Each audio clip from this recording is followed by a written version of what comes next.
Hi, Shini. It worked. So I'm happy now. It's 50-50. But well, thank you very much, Shini. Let me introduce you very quickly and introduce Ryff, and then I can hand it over to you to introduce the rest of us to your story. So Shini Wark is the CRO of Ryff. She's currently focused on leading brands through the rise and fall of an ad-free media landscape. Ryff is part of a new breed of Hollywood players rewriting the rules of product placement using proprietary AI technology.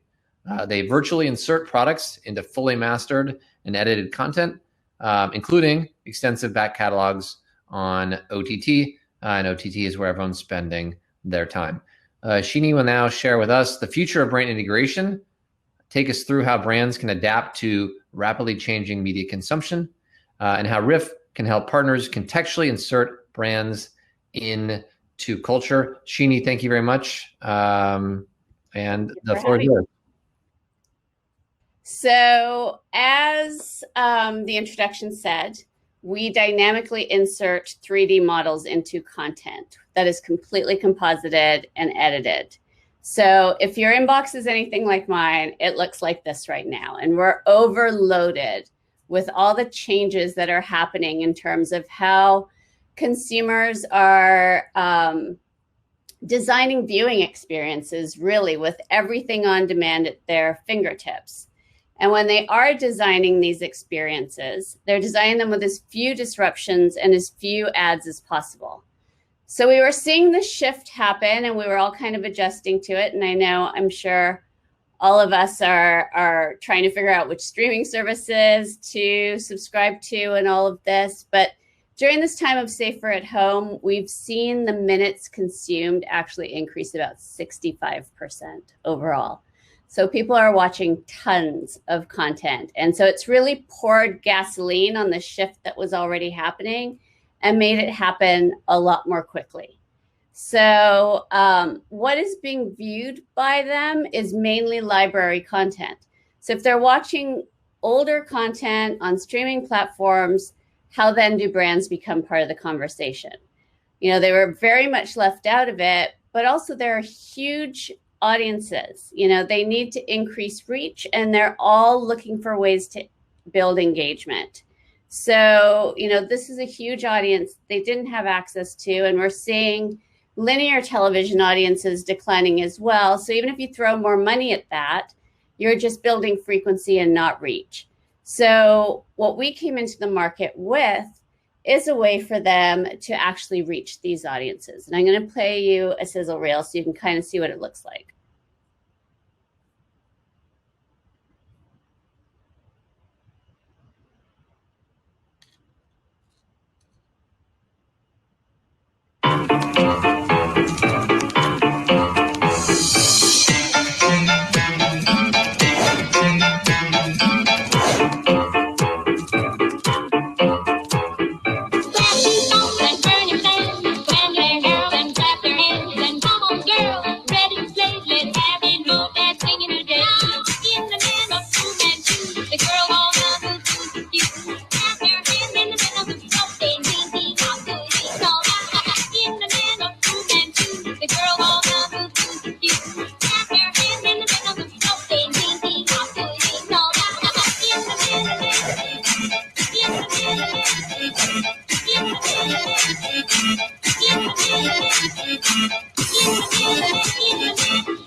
That gives you an idea of what it looks like or what we actually do. The technology, it's AI and visual compute. So what it does is we scan content and find flat surfaces and sufficient light and an unobstructed view.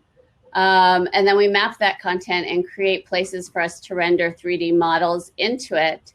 And the models are custom created based on the lighting sources and the colorization and the filters and things like that.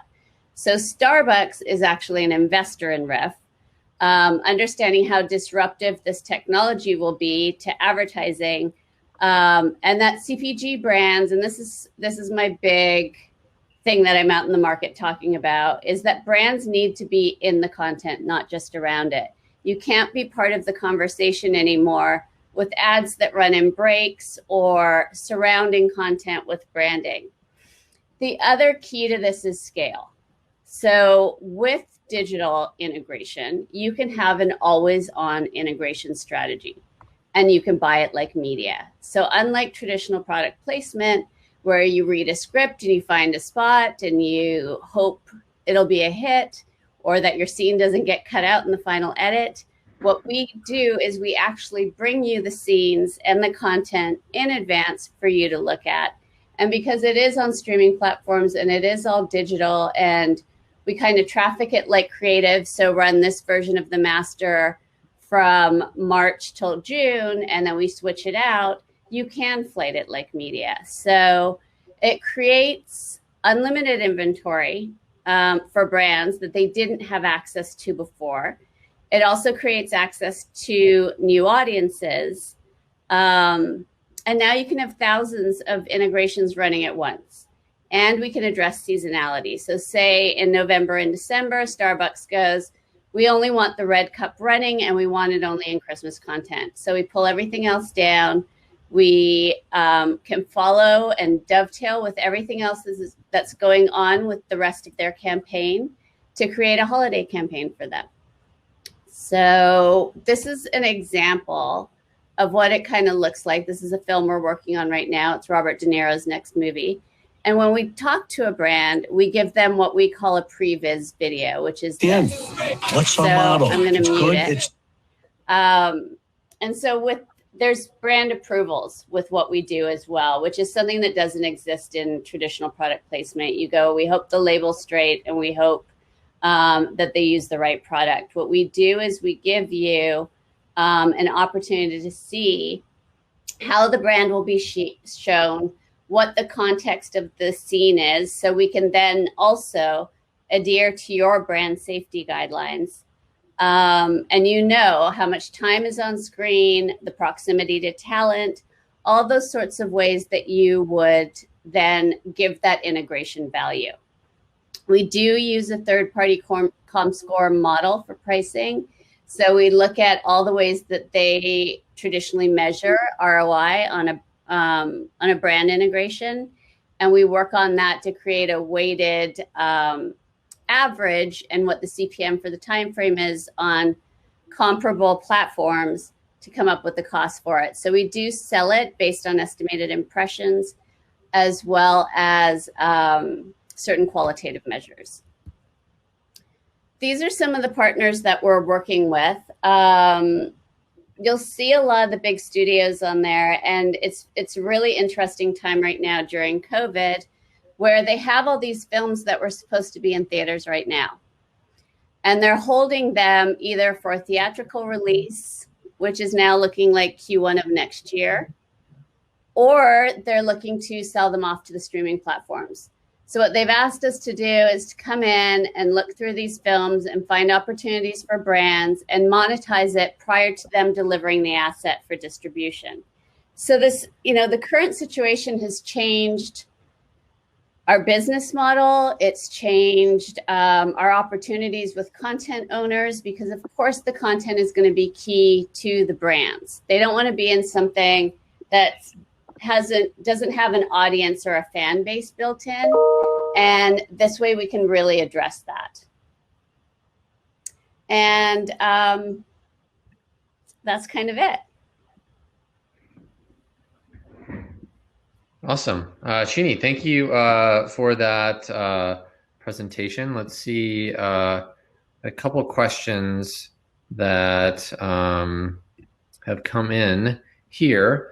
Talk a little bit about the benefits of being in the content and not around it. Obviously, I think in theory, it sounds like better. You'd rather be integrated into content than sort of around it. But like, how does one think about like the benefits of that? Is it something that's been like quantified? How Yeah, do you frame the advantage of being in the content versus around it? yeah. So coming from the advertising world, there is this idea that if your ad is on the television and no one sees it, does that impression count? So if someone's left the room, if they're skipping the ad, all these ways that they actually avoid it and can work around your advertising with a piece of content that you've actually asked to watch, are actively consuming and paying attention to. Chances of you seeing that brand in there, you're not going to walk away in the middle of the storyline. So the chances of there being eyeballs in front of that screen are much higher.